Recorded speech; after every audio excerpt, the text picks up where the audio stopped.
مرحبا بكم. اليوم سنناقش أخطر سؤال يواجه الطهاة: هل ستحل خوارزميات الذكاء الاصطناعي محل إبداع الشاذ البشري؟ ضيفنا هو خبير الابتكار الغذائي الأستاذ فادي.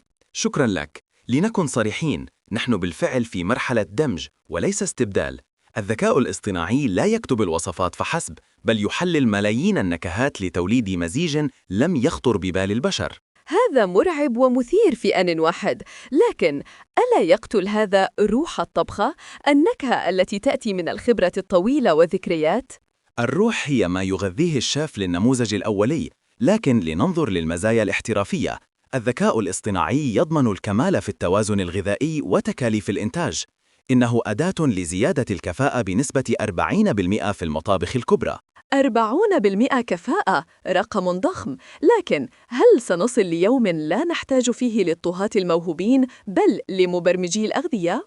أعتقد أن دور الشاف سيتحول. سيصبح الشاف مصمم تجربة، يوجه الآلة بدلاً من أن يعجن الطحين. الإبداع البشري سيبقى هو المحرك، والذكاء الاصطناعي هو الوقود لتحقيق الكمال. رسالة واضحة لكل محترفي الطبخ. شكرا جزيلا أستاذ فادي على هذه الإضاءة المستقبلية.